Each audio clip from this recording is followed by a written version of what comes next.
Yo soy periodista, también soy escritor y soy un apasionado de la literatura y de la lectura de libros.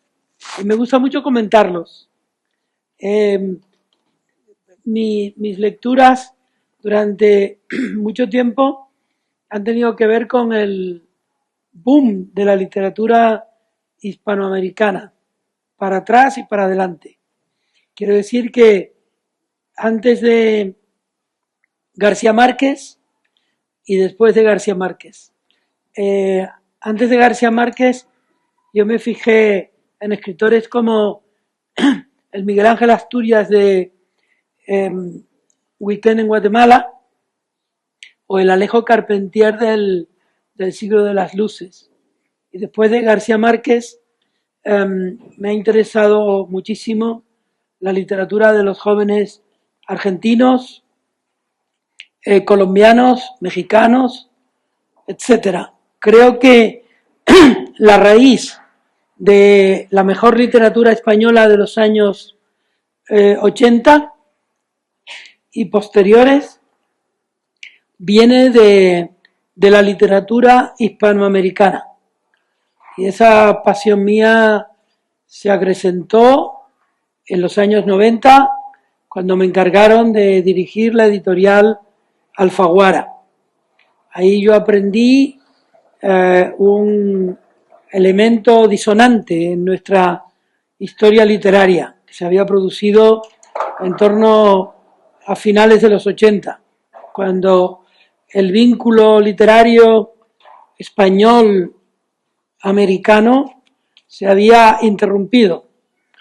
En los últimos tiempos me fijé mucho en la figura de Onetti, de García Márquez y de Vargas Llosa, porque estoy dando un curso en una universidad de Madrid, a Camilo José Cela, sobre la influencia que tiene la literatura en el periodismo.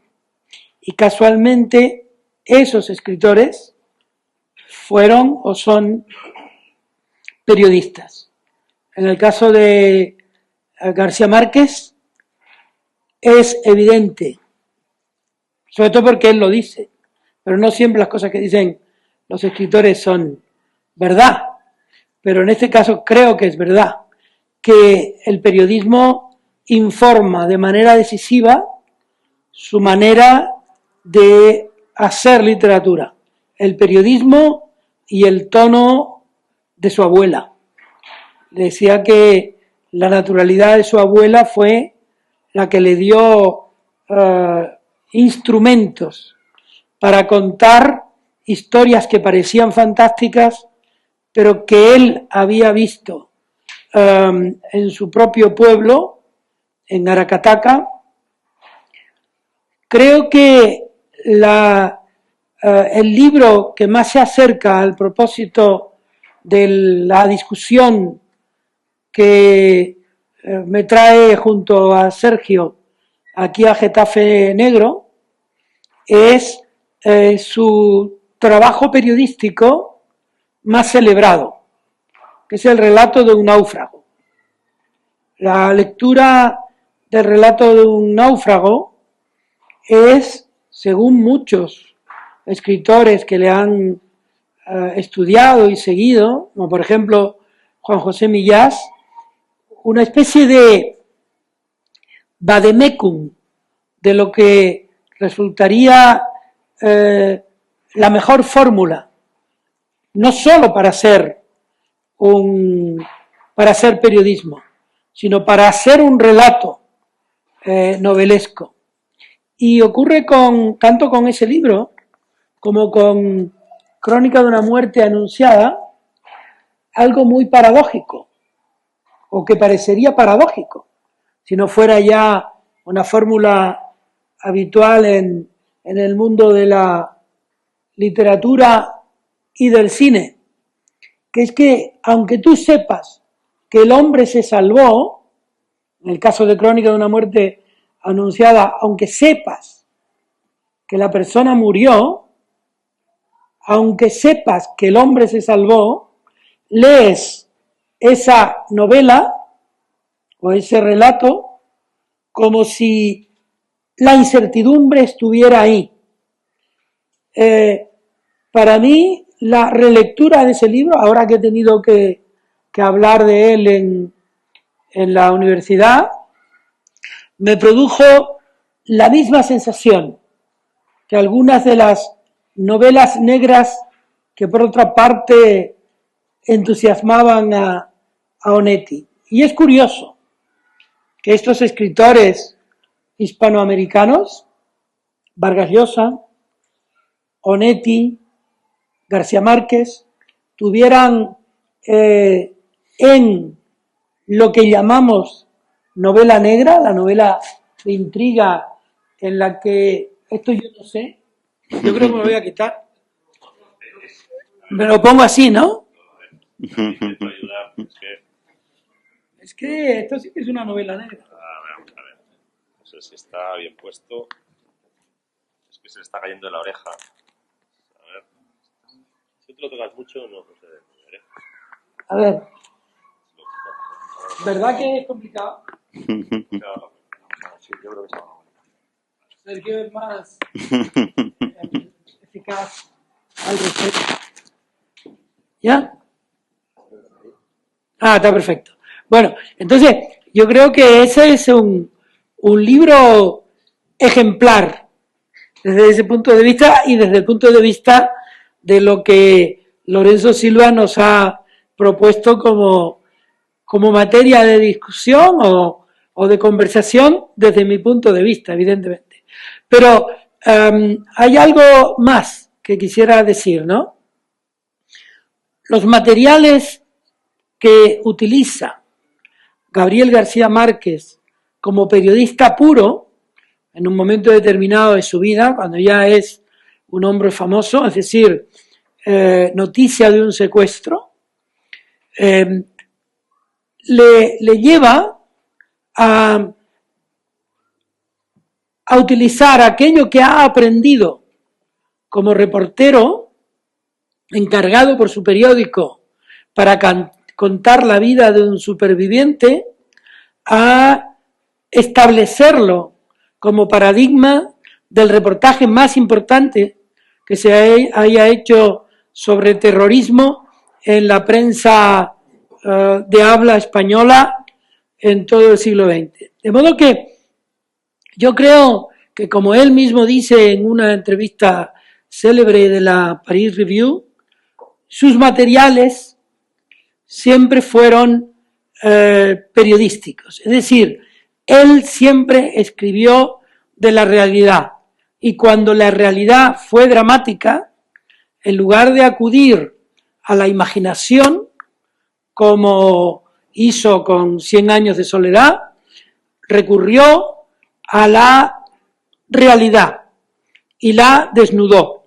Él dice, supongo que esa es una de sus mentiras literarias, en los dos sentidos, en que él literariamente mentía en muchos de sus reportajes y también en que podía mentir contándolo.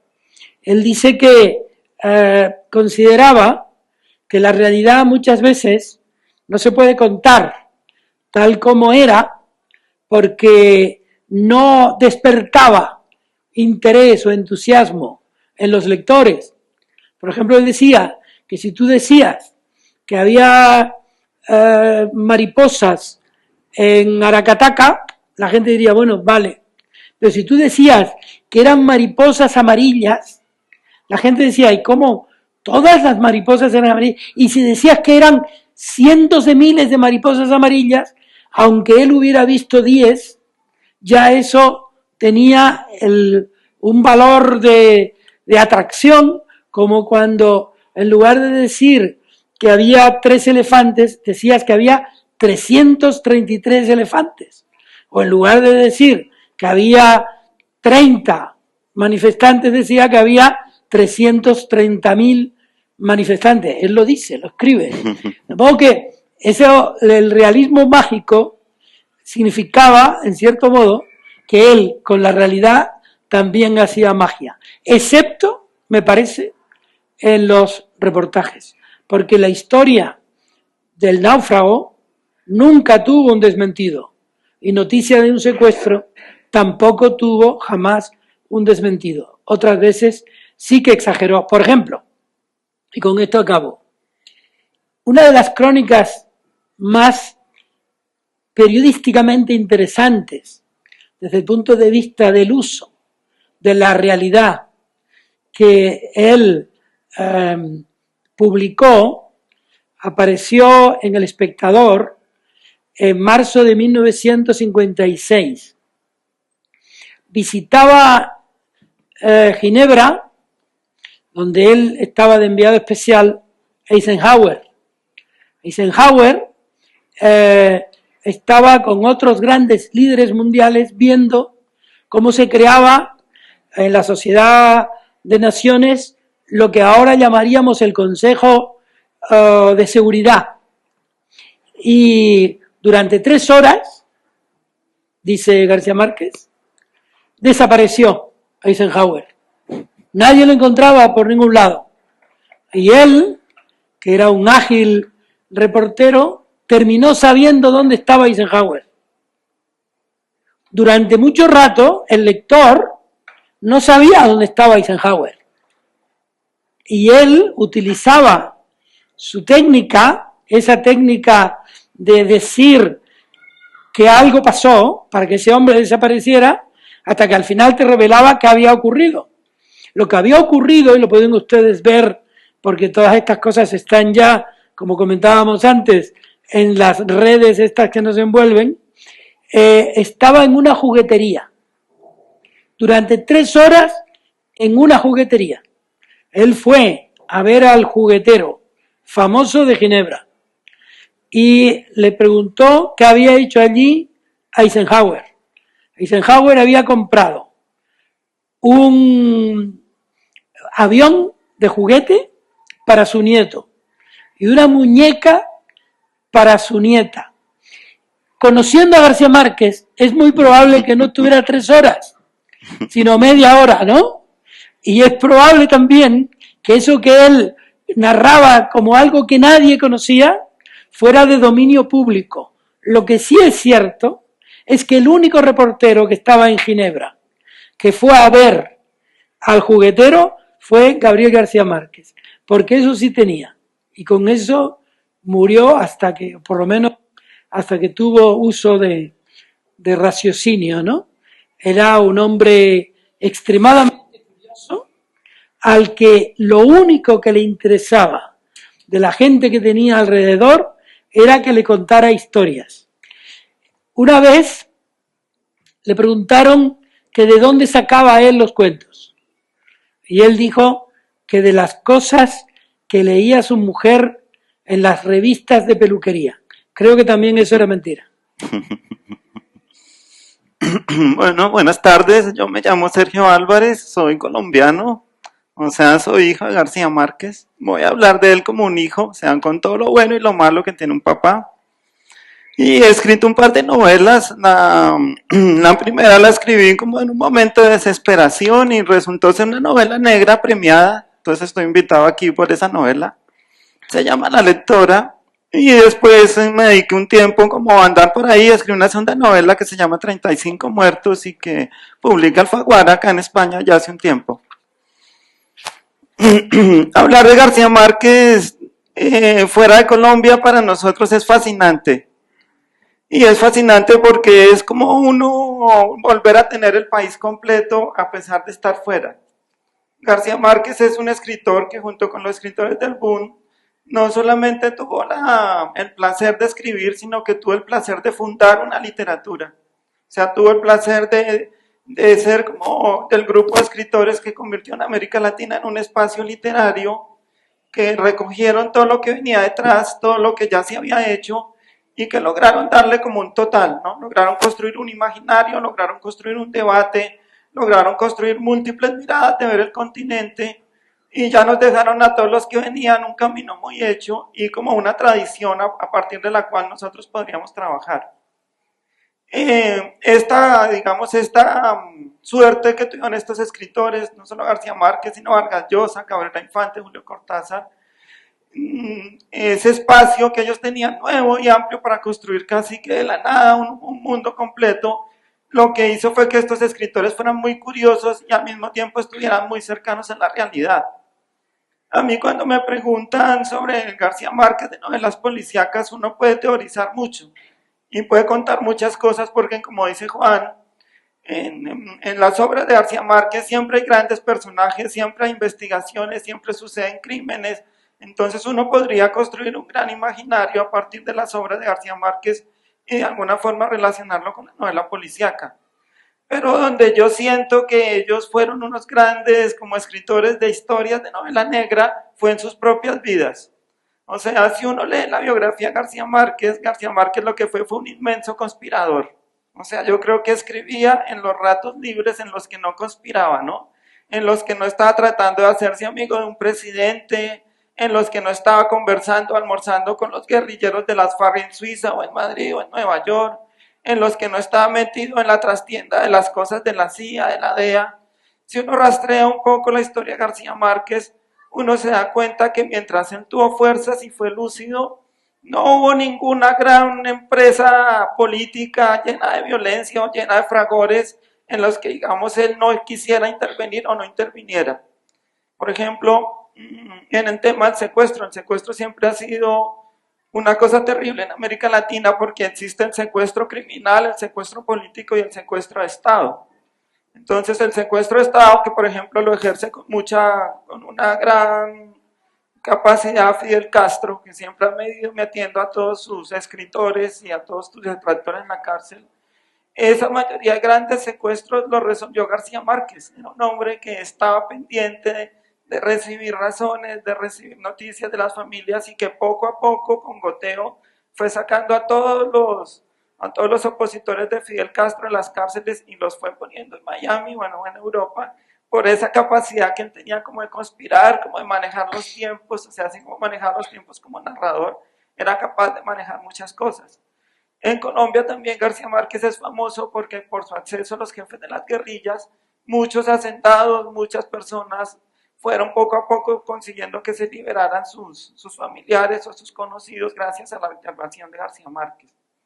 Entonces García Márquez lo que tiene es un inmenso timing, que lo tiene como narrador y lo tiene como ser humano, del manejo de los tiempos, del manejo de la información, del manejo de las relaciones y todo eso que es lo que realmente constituye la novela negra. Una novela negra que tiene pues grandes personajes, tiene un manejo del tiempo, o sea, lo que hace que la novela negra sea realmente importante, esencial, es que establece una relación de tiempo con el lector que es profunda, que nosotros le llamamos suspenso, y que finalmente tiene que tener una solución, o sea, tiene que estar pasando algo terrible y que tiene que al final haber una solución, y si la solución es descubrir algo, y descubrir algo que a todos nos causó curiosidad, pues es una gran novela, ¿no? Y en todo esto García Márquez era un mago, o sea, ahí cito, yo quisiera contradecir un poco a Juan de forma positiva, y es que Juan dice que García Márquez nos mentía, y no, yo creo que lo que hace un escritor es construir verdad, así la construye a partir de decirnos ciertas mentiras, pero si es capaz de hacernos creer y si es capaz de emocionarnos con una situación o con un hecho, ese hecho es más cierto que el hecho que sucedió y que de pronto es muy prosaico y no interesa, ¿no? Y eso es lo que hace García Márquez. Yo creo que lo que todos aprendimos fue que uno con las palabras puede construir verdades que están más allá de lo que ven los ojos, pero que uno que con el corazón siente como más profundas y como más importantes, ¿no? Entonces digamos que yo creo que la primera gran cercanía de García Márquez con todo el mundo de lo policíaco viene de su propia vida y de los tiempos tan maravillosos que le tocaron vivir. O sea, uno no se puede olvidar de que le tocó la Revolución Cubana, le tocó Salvador Allende, le tocó la Guerra Fría, ¿sí? Chávez. Sí, le tocó hasta Chávez, que ya lo cogió un poco cansado, pero le tocaron cosas fascinantes que él supo contar y en las que él no solamente las supo contar, sino que las supo vivir y supo ser partícipe de eso. Después en el tema literario vienen los libros, y todos los libros de García Márquez, si uno los revisa con cuidado, son grandes investigaciones. Por ejemplo, en Los 100 años de soledad, uno está todo el tiempo pendiente de los manuscritos de Melquiades. Y García Márquez lo enreda con el tema de ese manuscrito, de qué está escribiendo y qué está descifrando allá José Arcadio. Y eso es una investigación con la que él juega para mantener el suspenso, para que todos estemos ahí en una novela que tiene tantos personajes, y al final nos descifra el enigma, que es la misma novela que él está escribiendo, lo que están descifrando. Entonces ahí eso es un truco de novela negra fascinante, que cualquier escritor lo puede coger y lo puede convertir en una estructura y puede hacer una gran novela negra.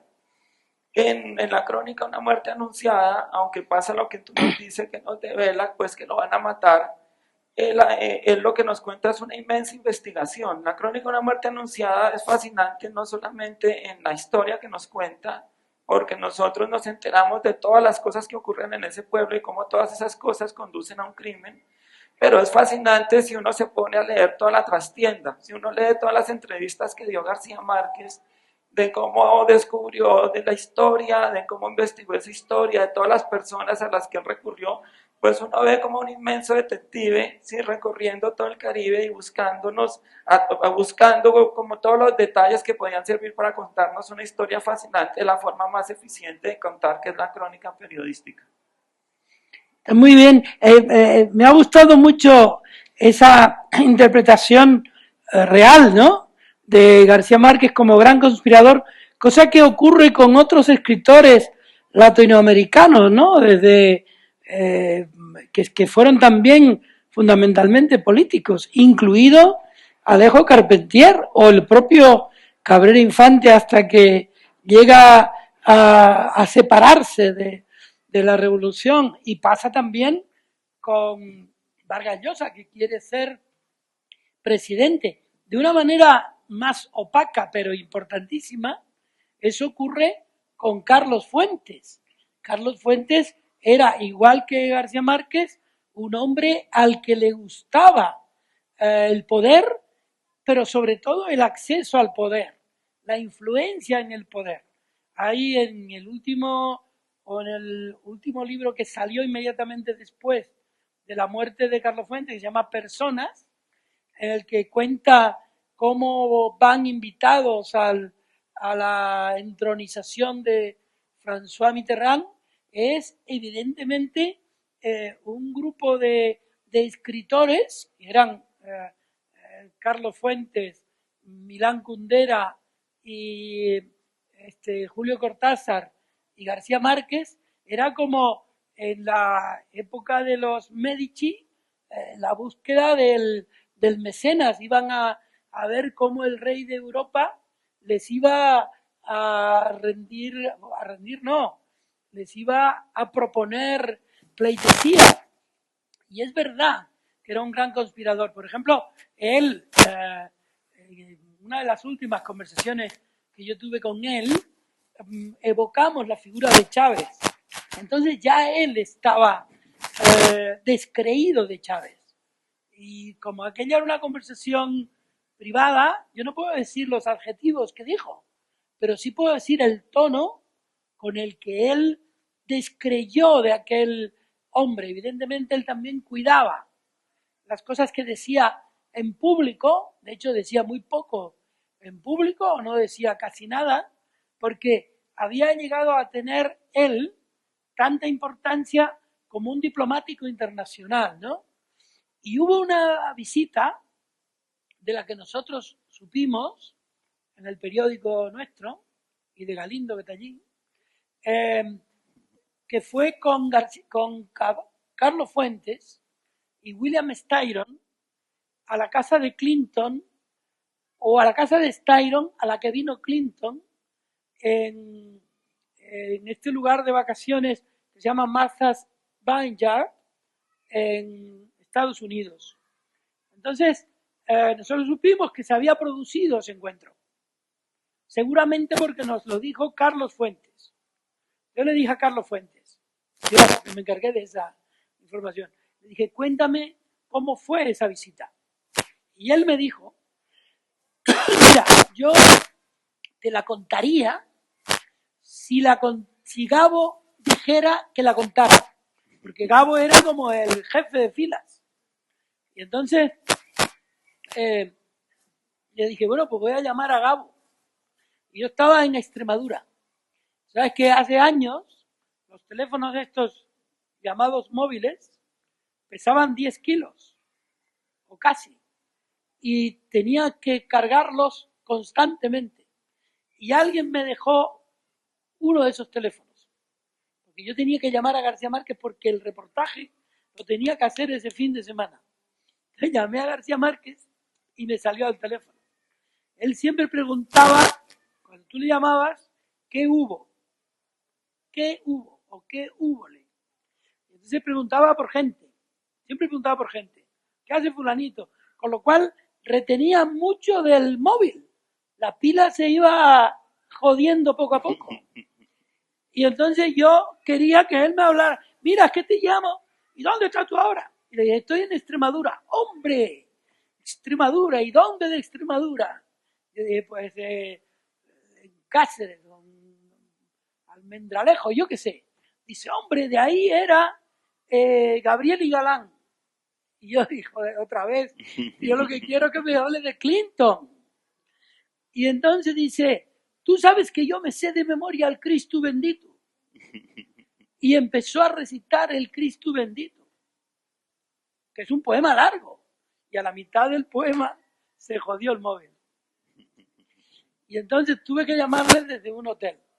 Y entonces él ya sí me dijo, pues claro, cuéntalo. Y entonces llamé a Carlos Fuentes con ese permiso y ahí yo conté esa historia, que era una vez más la historia de una conspiración. Él había ido allí, pues seguramente con alguna misión del gobierno colombiano que tuviera que ver con Fidel Castro, algún recado de uno de estos mandatarios. Pero incluso un escritor tan poco político hasta un cierto momento como Julio Cortázar entró. La palabra conspiración aquí no tiene una connotación ni oscura, ni blanca, ni nada, pero entró también en esa dinámica y él iba a Nicaragua, iba a Cuba o intercedía a favor o en contra de situaciones que se estuvieran produciendo en el mundo. De modo que sí, que en efecto tiene toda la razón Sergio, ¿no? Pero en mi descargo con respecto a lo de las exageraciones, si ustedes me lo permiten, y si me lo permites tú, voy a leer lo que él le dice, seguramente exagerando, a Peter Stone en esta entrevista famosa de la Paris Review, que todavía que había salido después de que ya era famoso por 100 años de soledad, pero todavía no era famoso por el Nobel, que justamente él dice aquí que para él sería terrible que le dieran el Nobel, ¿no? Cosa que evidentemente no creo que sea cierta, enteramente cierto, ¿no? Pero entonces él le pregunta sobre la técnica de la exageración, ¿no? Con la cual contaba de qué manera su madre, su abuela, contaba las cosas exageradas, con naturalidad, con naturalidad. Tú tenías que ser impertérrito. Es decir, por ejemplo, ahora yo cuento que aquí está, y se lo cuento a mi nieto, ¿no? Que vine con un colombiano que escribió una novela que se llama 35 muertos y otra se llama La lectora, y en un momento determinado de la charla estaba allí Lorenzo Silva, estaba Galindo, estaba un montón de gente y tal, el hombre empezó a levitar. Y hubo un montón de gente, niños que estaban ahí fuera gritando, que se acercó a ver levitar a Sergio Álvarez. ¿Cómo que levitaba? Sí, levitaba por algún efecto de una corriente de aire que había, tal, no sé qué. Y tú levitabas, ¿no? Pero lo tienes que decir con una enorme naturalidad. Y es lo que él dice. Esa técnica o tono parece tener cierta cualidad periodística, le dice el periodista. Usted escribe acontecimientos aparentemente fantásticos con minuciosidad tan detallada que les otorga una realidad propia. ¿Es algo que adquirió del periodismo? Y él dice, es un truco periodístico que también se puede aplicar a la literatura. Por ejemplo, si se dice que hay elefantes volando por el cielo, la gente no lo creerá. Pero si usted dice que hay 425 elefantes en el cielo, es posible que la gente le crea. 100 años de soledad está lleno de cosas así. Esa es exactamente la técnica que usaba mi abuela. Recuerdo particularmente la historia del personaje que está rodeado de mariposas amarillas. Cuando yo era pequeño había un electricista que solía venir a la casa. Me despertaba mucha curiosidad porque tenía uno de esos cinturones que se usan para colgarse de los postes de electricidad. Mi abuela decía que cada vez que ese hombre venía a la casa, la dejaba llena de mariposas. Pero cuando me tocó escribirlo, descubrí que si no decía que las mariposas eran amarillas, la gente no lo creería. De modo que aquí está él para avalarlo. Sí, sí, bueno, yo me refería a que igual es cierto, o sea, las mariposas son amarillas, o sea, si no fueran amarillas no existirían, ¿no? O sea, no estarían dentro de nosotros con tanta fuerza. Volviendo al tema de lo policíaco y de contar historias, hay un libro excepcional de García Márquez, excepcional en el hecho de contar historias, que es la noticia de un secuestro. En noticia de un secuestro, García Márquez se mete en un tema que es muy complicado, que es el tema de recoger y contar todos los secuestros que estaba cometiendo Pablo Escobar en la guerra que le declaró al Estado colombiano para poder negociar con el Estado todo lo que él quería, ¿no? Ese es un libro muy complicado de contar porque en realidad los colombianos estaban divididos. Había una gran parte del país que apoyaba a Pablo Escobar y una parte del país que no lo apoyaba. Y en ese tipo de situaciones García Márquez era un hombre muy prudente, era un hombre que, digamos, tenía un profundo olfato de lo que le pasaba a la opinión pública y nunca se metía en debates que fueran a ponerlo en contra de una parte de la opinión pública.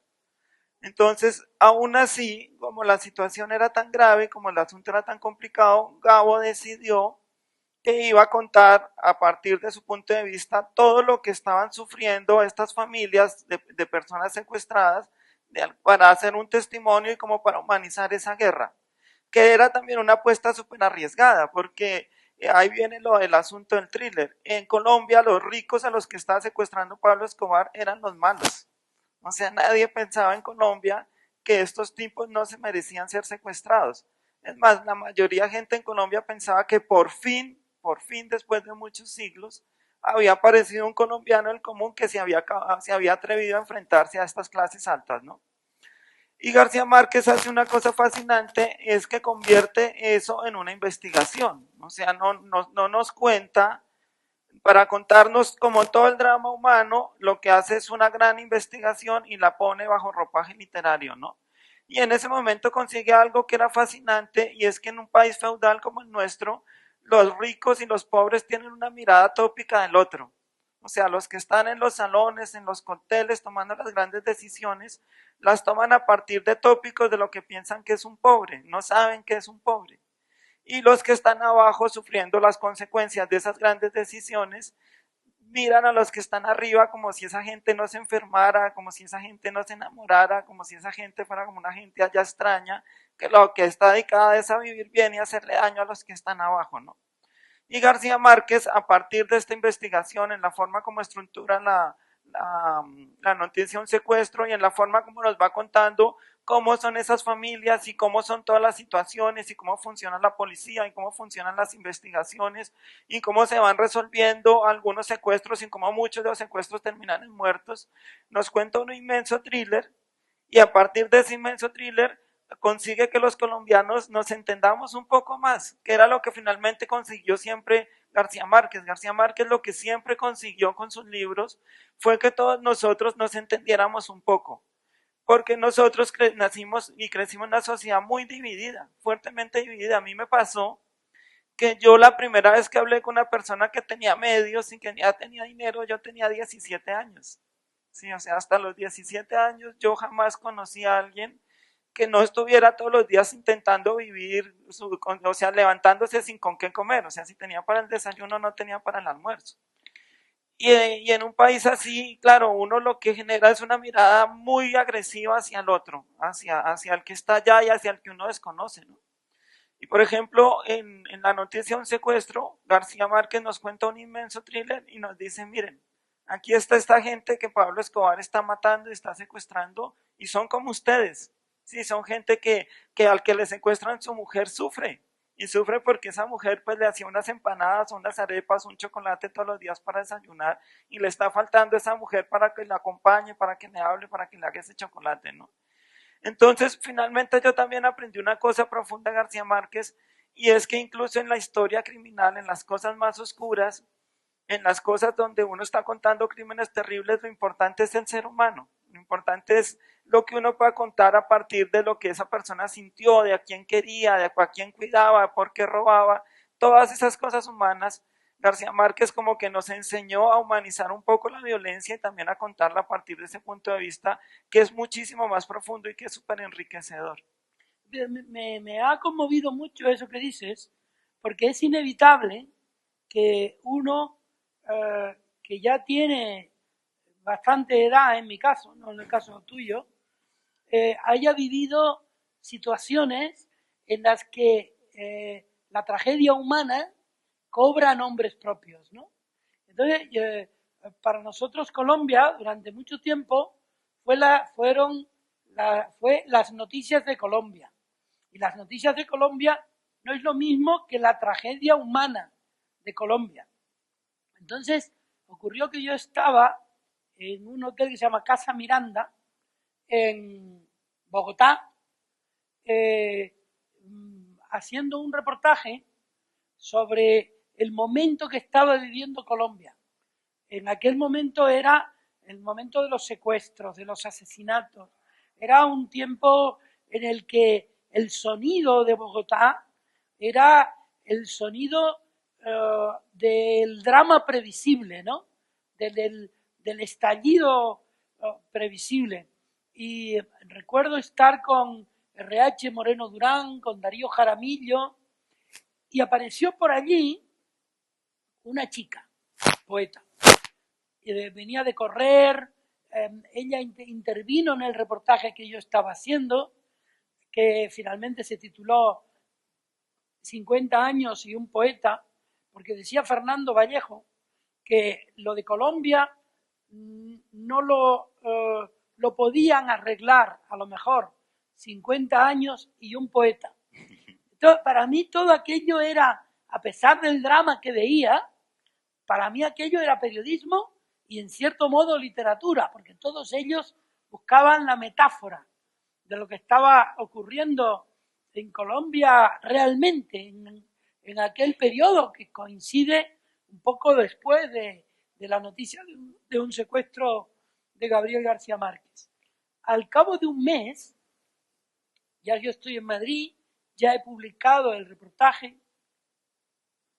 Aquella poeta tenía un hermano secuestrado, probablemente en ese entonces ya asesinado. Y ella, abrumada por aquella presencia de la tragedia, se suicidó. La poeta María Mercedes Carranza. Para mí, entonces, el drama colombiano ya adquirió un nombre propio, una presencia, unos ojos. Eso que tú estás diciendo de noticias de un secuestro es el gran hallazgo de García Márquez, pero también es luego, sobre todo luego y en los últimos tiempos en España lo hemos vivido con el 11M, lo hemos vivido con los asesinatos cometidos por los etarras en el País Vasco, es nombre a nombre la tragedia. Cuando tú ves el latido humano individual de la tragedia, alcanzas a comprenderla. Un día Darío Jaramillo, que como algunos de ustedes saben es cojo de una pierna porque le falta una pierna, le dije, ¿qué te pasó? Entonces me contó el atentado y me contó un verso que le dedicó un amigo después del atentado. Dice, bendigo el aire que ahora pisas, que es una metáfora realmente hermosa y a la vez terrible de la situación en la que se quedó viviendo él con un trozo de pierna de menos. De modo que todas las historias en periodismo y en la vida adquieren una significación distinta, mucho más verdadera que cuando simplemente las lees como las noticias de Colombia, ¿no?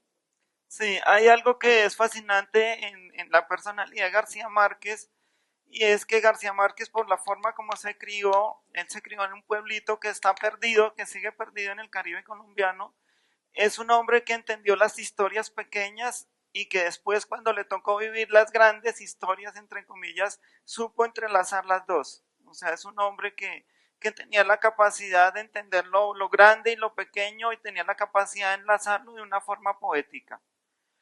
Y entonces García Márquez era un hombre profundamente curioso, que sabía escuchar, o sea que donde lo invitaban él sabía sentarse a hablar un rato con el portero del edificio y después subir y cenar con el presidente que estaba en ese edificio. Y eso fue lo que le dio a la inmensa capacidad de contar muy bien América Latina, porque sabía escuchar como todas las fuerzas que conformaban América Latina. Uno, para entender un poco, yo por eso mencioné que García Márquez era un hombre con línea directa a todas partes.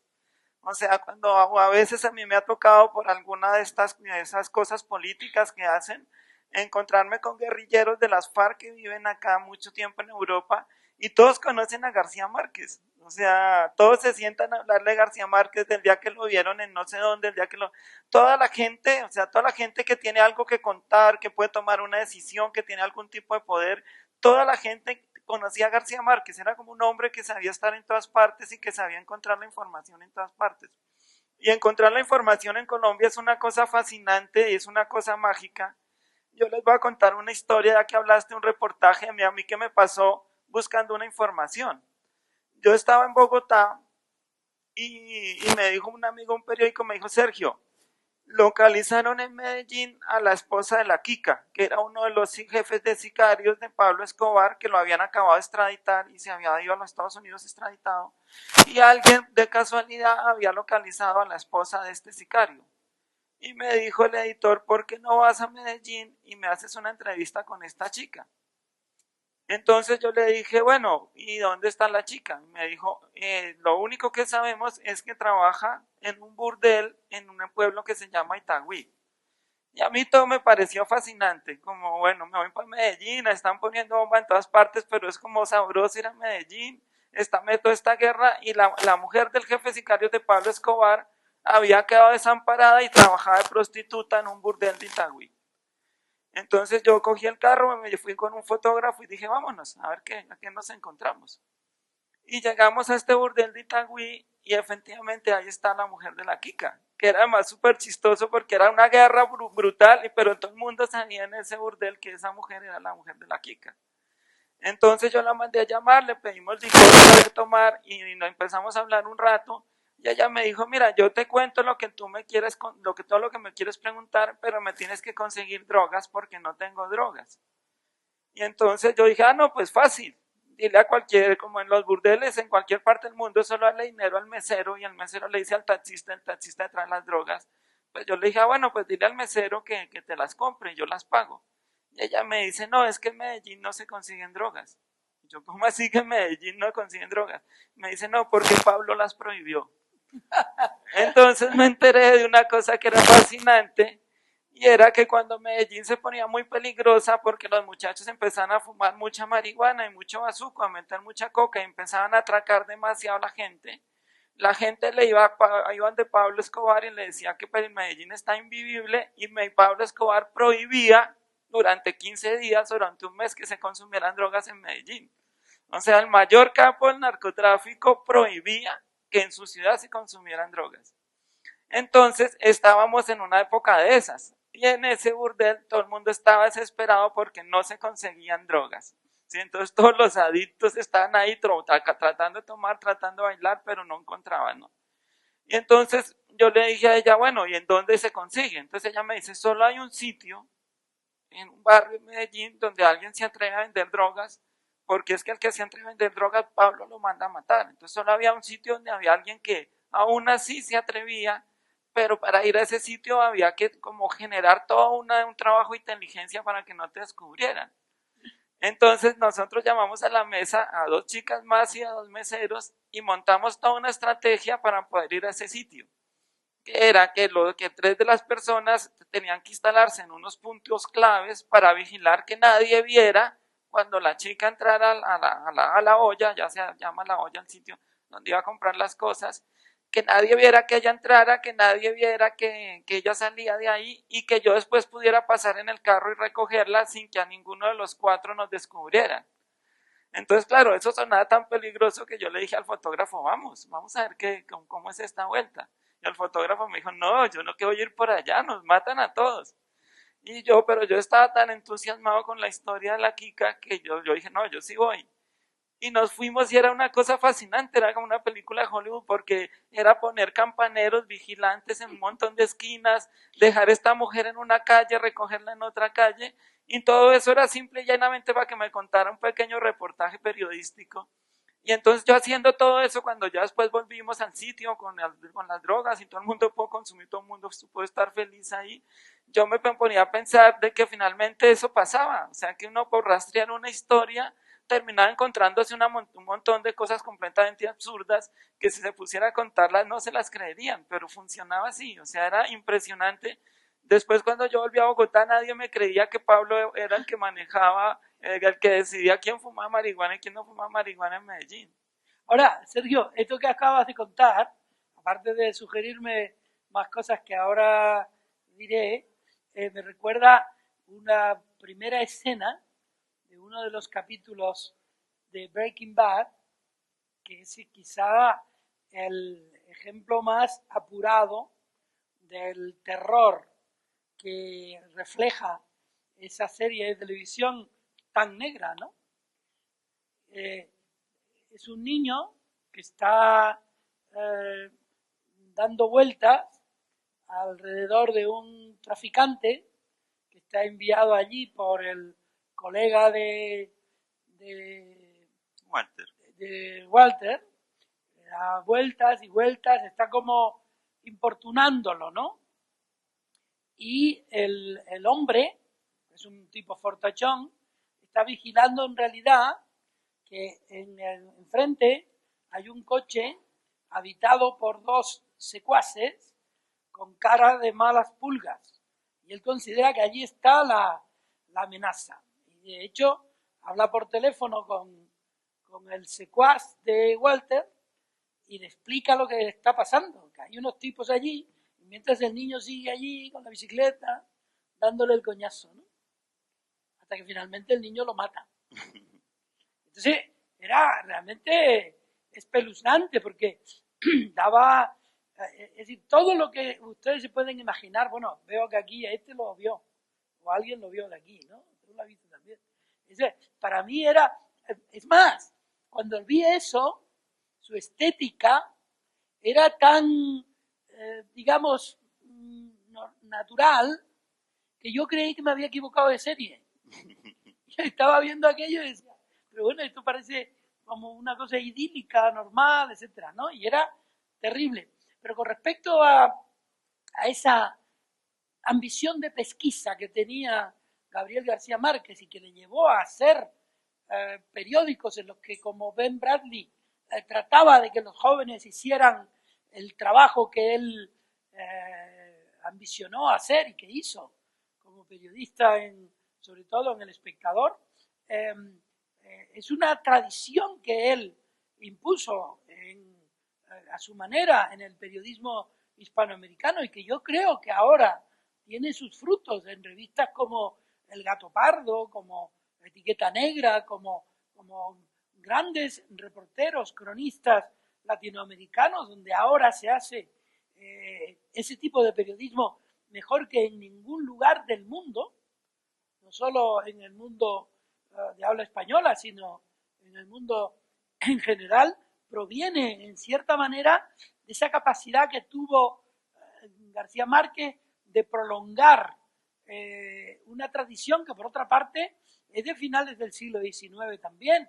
Por ejemplo, si nosotros leemos ahora la entrevista que le hace Rudyard Kipling a Mark Twain en la casa de Mark Twain y ve en qué cosas se fijaba Mark Twain y cómo las narraba, vea que ahí hay un trasunto de ese periodismo de detalles que resultan convincentes entonces y que resultan convincentes ahora, porque lo que pasa con el periodismo es que es un periodismo de datos, pero no es un periodismo de detalles.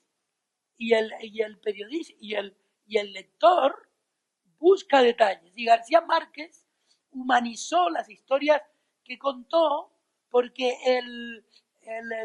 ¿cómo se llama? El náufrago fumaba determinado cigarrillo, porque Pablo Escobar utilizaba determinadas camisas, es decir, todo tenía un contexto al que nosotros podemos acceder. El enemigo de Walter es un niño en una bicicleta de tales características. Es decir, esto está inventado, como se sabe, ¿no? Pero, por ejemplo, esta semana hemos tenido en España un caso que a García Márquez le hubiera encantado investigar y todavía no sabemos sino el resultado. Nosotros no sabemos de dónde viene, de qué familia, de qué extracción, qué estudió, con quiénes, el pequeño Nicolás. ¿No? Que es ¿conoces la historia del pequeño Nicolás? Hasta tú conoces la historia que viene de Colombia. Bueno, pues aquí no sabemos cómo se llamaban los padres del pequeño Nicolás, qué hacían, cómo llegó, cómo no se dieron cuenta, etcétera, ¿no? O sea, el periodismo español vive de los datos y no de los detalles. Y eso es una autocrítica. Bueno, ahí hay un asunto que es súper importante, que es el asunto del tiempo, ¿no? Que para reportar bien se necesita tiempo y ahora el internet no le da mucho tiempo a la gente. Hay algo que a mí me parece fascinante respecto, digamos, a las relaciones que pueda tener García Márquez con la novela negra y con el género en thriller.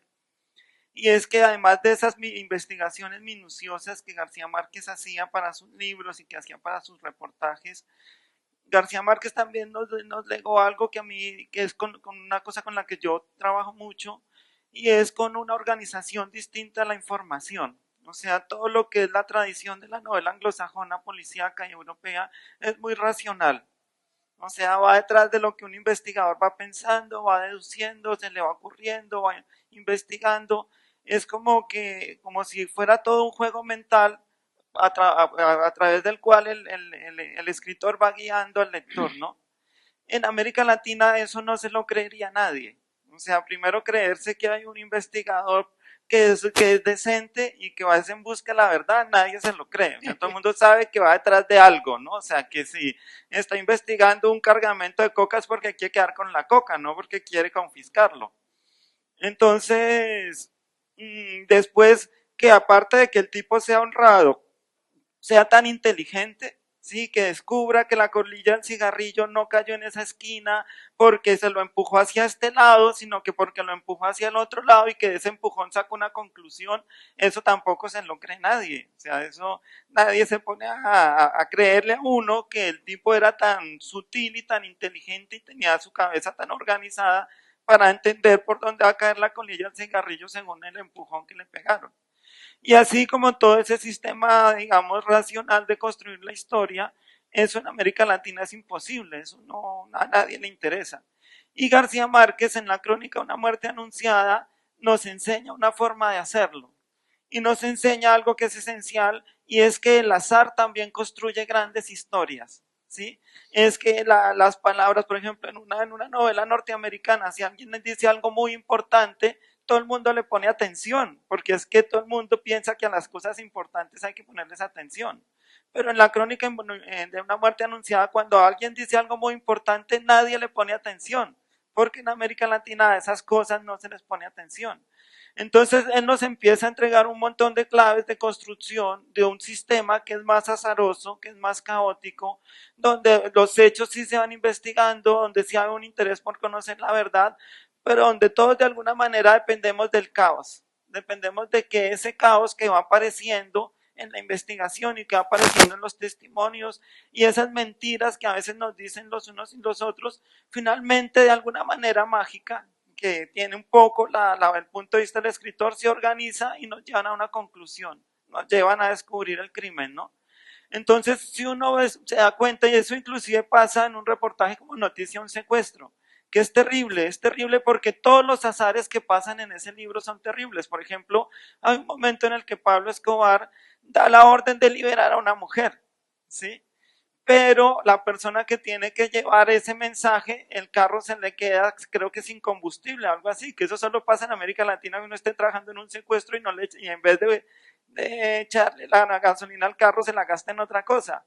Y entonces esta mujer la matan porque ocurre un suceso que es como completamente azaroso y esa orden no se cumple. Y entonces uno se empieza, digamos, yo leyendo todos estos libros de García Márquez y mirándolos con cuidado, me doy cuenta de que nos entregó también una forma de construir otro tipo de investigación y otra forma de ordenamiento de los sucesos y otra forma de construcción del suspenso. Y para mí eso es súper valioso. Pienso que me entregan, que el orden que le dan a los hechos, que los personajes que me entregan son cercanos, son míos y son creíbles para mí, para mi realidad, pues es como una herencia literaria que no tiene precio. Pues fíjate que yo pienso que fueron muy amigos, incluso hay fotos memorables de ellos juntos hablando y compartían información sobre lecturas Onetti y él. Ahora que está la exposición de Onetti en la Casa de América, que la recomiendo porque es muy ilustrativa, porque en este hombre sí que estaba la vida y la obra juntas, están todas las novelas negras que leyó por último. Y yo creo que tanto en Onetti como en García Márquez, el aprendizaje de la cadencia, del ritmo de las historias, tanto para el periodismo como para la literatura, provienen del aprendizaje de la novela negra, que tan respetuosa es con la cadencia y el ritmo de lo que ocurre. Es decir, aunque como Raymond Chandler vaya de atrás para adelante, como en Rayuela, siempre hay una lógica interna, ¿no?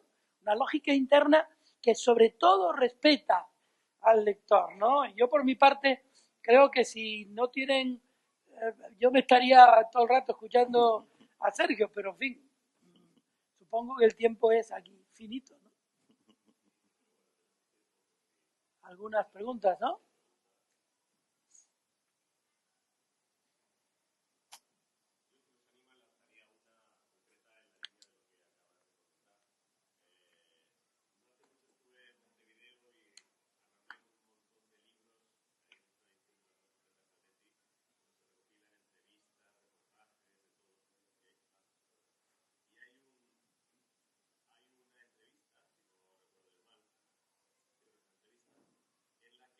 Habla directamente de Raymond Chandler y habla de la calidad literaria que para él tiene Raymond Chandler. Es decir, hace una referencia a Raymond Chandler como uno de sus maestros literarios y además hace una declaración un tanto sorprendida porque esto lo dijo en un momento anterior y lo despedazaron.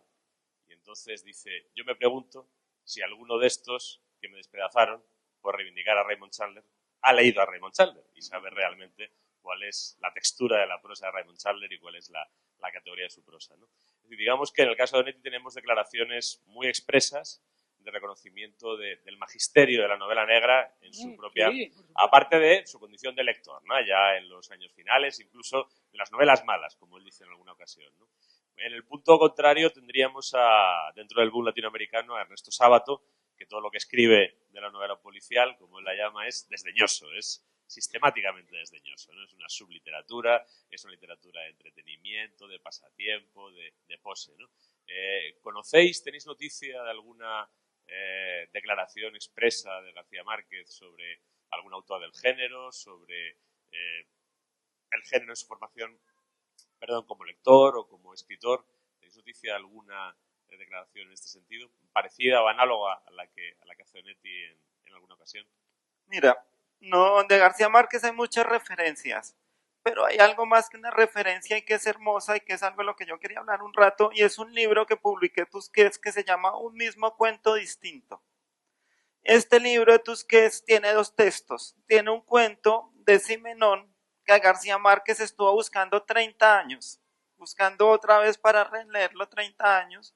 Y entonces en el prólogo García Márquez nos cuenta cómo leyó por primera vez ese cuento y cómo lo estuvo buscando y buscando durante 30 años hasta que lo volvió a encontrar, y tiene el cuento de Simenón. Y la historia es fascinante y tiene que ver con algo que en América Latina yo adoro, y es la forma como se hacen las bibliotecas. En los países pobres las bibliotecas son caóticas. O sea, si tú llegas a una casa de alguien en un pueblo por allá perdido, tú te puedes encontrar la última obra de Michael Houellebecq, que no se la encuentra ni siquiera a un catalán, ¿sabes? ¿Por qué? Porque de pronto por ahí pasó un francés y la dejó tirada en francés, y el dueño de la casa dijo, bueno, yo no leo francés, pues yo guardo este libro, y lo guarda. Y te encuentras una novela de Pérez Galdós editada recién en una primera edición, todo en una misma biblioteca. Entonces, en ese caos, que es fascinante, porque como que cada vez que uno encuentra en algún sitio perdido una biblioteca, encuentra tesoros. Alguna vez en La Guajira, cuando García Márquez apenas, o sea, ni siquiera era periodista, era un muchacho que estaba tratando de entender quién era y para dónde iba, se encontró una antología de cuento policíaco. Y en esa antología de cuento policíaco se encontró un cuento en el que él, allá como en su lectura de aspirante a escritor, quedó fascinado por la forma como se contaba la angustia de un perseguido por varios inspectores de policía en París. Y esa historia lo marcó tanto, toda la angustia de este perseguido, que cuando él ya se hizo periodista y cuando él ya se hizo escritor, él decidió reencontrar este cuento para leerlo otra vez. Y entonces en el prólogo nos cuenta todos estos 30 años en los que él siempre iba diciéndole a todo el mundo, mire, yo leí una historia policíaca que se trata de esto, que era así, que funcionaba así. Y entonces todo el mundo le decía, no, ese cuento es tal, búscalo. Y él buscaba y ese cuento no era. Y entonces iban de otra persona, y así durante 30 años, hasta que un día de casualidad se lo reencontró, el cuento, ¿no?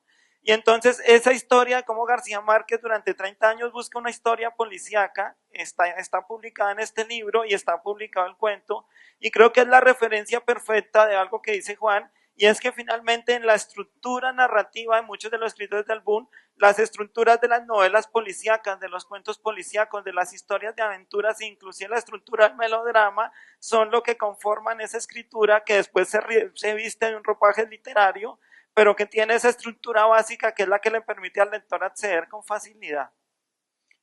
Porque ha nombrado a Sábato, me gustaba la novela negra, claro, porque su novela era oscura. Una competencia. Antonio es una novela policíaca. Yo creo que eso era lo que le pasaba a Sábato, que había escrito una gran novela policíaca y le da un poco de rabia, ¿no? Mira, el caso de Onetti, su libro favorito, uno de sus libros favoritos, era El perseguidor de Cortázar, uno de sus cuentos favoritos. Y yo creo que lo que Onetti y Cortázar, en cierto modo, más que otros escritores de esa generación, incluso Borges, lo que adquieren de ese tipo de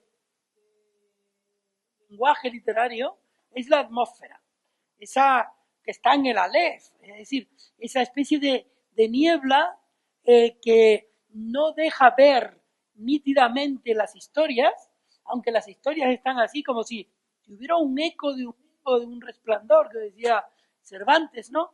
Es decir, tú empiezas a leer a Onetti y es como si estuvieras quitando capas y capas de niebla, ¿no? Y siempre hay niebla. Y eso lo encuentras en Raymond Chandler.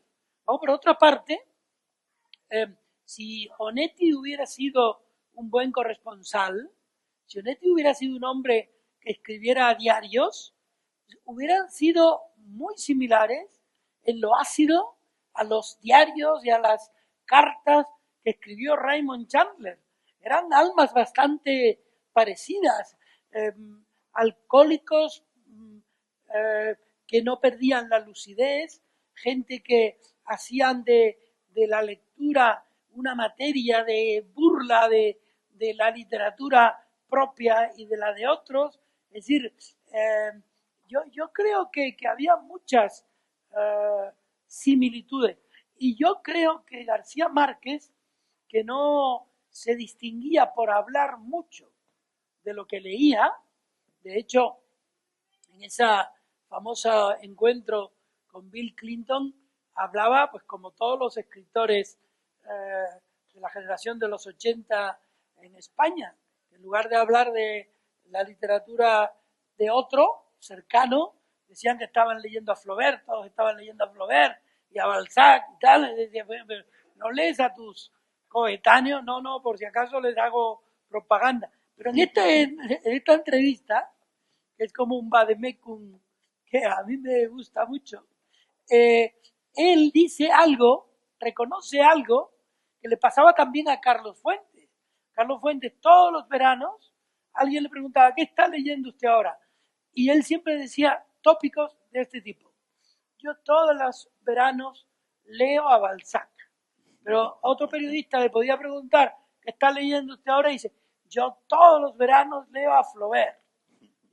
Siempre leían algo que era imposible que les hicieran propaganda. Pero en un tiempo ellos se apoyaron mucho. Y como se dice en el libro de Luis Ars, Los Nuestros, es Cortázar quien le dice, vete a ver a este, vete a ver a este, vete a ver a este. Y le señala justamente a los que luego iban a ser los grandes escritores del boom. Ese libro, Los Nuestros, de Luis Ars, que ha sido reeditado recientemente por Alfaguara, es un ejemplo de periodismo literario de anticipación, ¿no? Bueno, pues García Márquez era difícil que dijera, estoy leyendo, o que a posteriores, ¿no? Y siempre le pedían, los editores, amigos suyos, le pedían una frase para poner en la solapa de algún libro. Y siempre, y esto lo pueden comprobar ustedes en la historia del solapismo literario, siempre ponía lo mismo. Este es el libro que a mí me hubiera gustado escribir. Sí, fascinante, sí. Y no dice nada más, pero de todos los libros. Y aquí a él le pregunta, aparte de sus favoritos, ¿qué es lo que lee actualmente? Ya era famoso, ¿eh? Dice, leo cosas rarísimas. El otro día estaba leyendo las memorias de Muhammad Ali, típico, ¿eh? Ahora tú le preguntarás a escritores así medio famosos o famosos y todos estarán leyendo las memorias de Agassi. Nadie estará leyendo el libro de Landero, el libro de Lorenzo Silva, el libro tuyo. Siempre están leyendo a Agassi, o a Ali, o la Biblia. Por cierto, Onetti decía el Eclesiastés. Bueno, dice, Drácula, dice García Márquez, de Bram Stoker, es un gran libro. Uno que probablemente yo no hubiera leído muchos años atrás, porque hubiera creído que era una pérdida de tiempo. Pero nunca leo un libro si no me lo ha recomendado alguien en quien confío. Ya no leo ficción. Y luego tú puedes seguir leyendo esto y termina hablando de lo que en realidad lee, cosa que es mentira también, evidentemente. Así que leo revistas de moda y toda clase de revistas femeninas y de chismes. Y me entero de muchas cosas que solo puedo saber leyéndolas. Eso me mantiene muy ocupado. Es decir, que es una manera contemporánea de decir, yo no leo a los próximos. Hay una cosa que es fascinante en esta entrevista. Cuando yo leí esa entrevista hace muchos años, yo estaba buscando pistas literarias, estaba intentando como que García Márquez me enseñara por interpuesta persona algunos trucos narrativos. Pero me encontré una cosa que fue la que me hizo terminar de quererlo y que se la quiero contar porque es fascinante. Y es que él cuenta que cuando se publica 100 años de soledad y se viene este huracán de ventas, de fama, de todo lo que pasó a partir de la publicación de 100 años de soledad, cuando pasa el huracán, porque no hay huracán por fuerte que sea que no pase, él se queda completamente desvalido. Sí, o sea, todo el mundo está esperando que empiece a escribir otro libro, todo el mundo está esperando que después de esa gran novela aparezca algo y él se queda completamente en el vacío sin saber qué sigue. Y así se lo pasa y está como angustiado con eso y de pronto un día, hablando con Mercedes, se dan cuenta que ahora son ricos, ¿sí? Que ahora tienen dinero y que pueden hacer lo que quieran. Y entonces en medio de ese vacío inmenso se les ocurre que lo mejor que pueden hacer es hacer algo que él siempre ha querido hacer, que es visitar muchas islas del Caribe. Y entonces García Márquez cuenta que lo que hacen después de que pasa el huracán de 100 años de soledad es irse a pasear de isla por isla en el Caribe, y él está completamente perdido y despistado, sin saber que sigue un poco en su vida como escritor, y es con ese paseo, ¿sí? Como el retomar otra vez el caminar y el estar con su mujer y el ver otra vez el Caribe ya con otros ojos distintos, donde él por fin se da cuenta que la novela que sigue es El otoño del patriarca. Y entonces a mí ese inmenso vacío en la vida de García Márquez siempre me pareció como que yo dije, bueno, sí, uno puede ser escritor porque hasta eso le pasa, hasta puede estar perfectamente en el vacío durante meses y meses. Sí. Mira, yo no sé, a lo mejor a las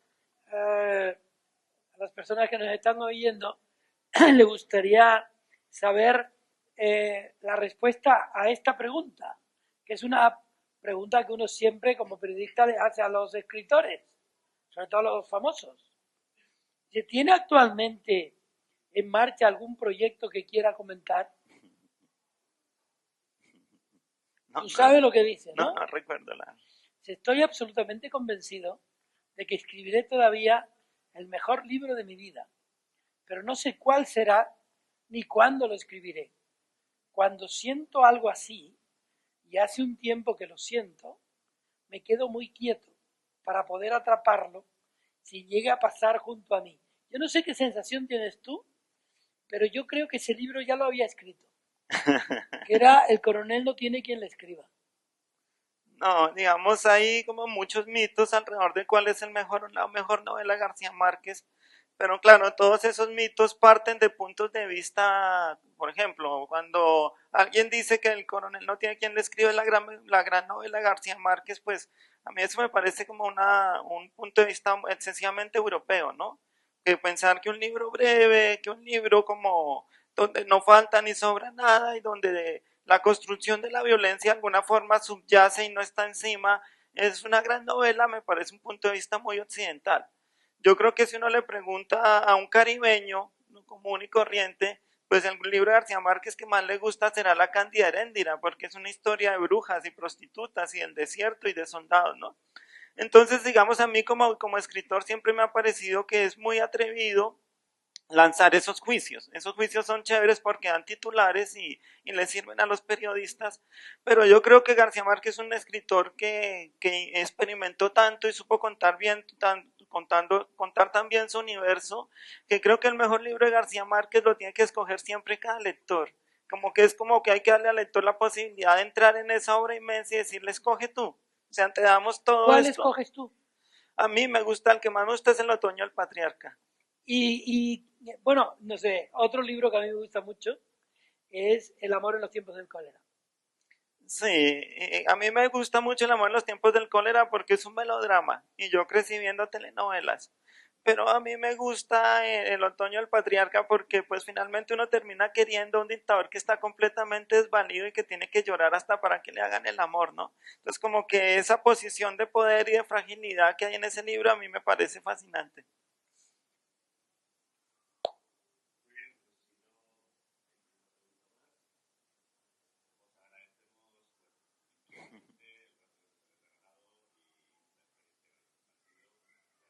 Muchas gracias a ti. Gracias. Gracias.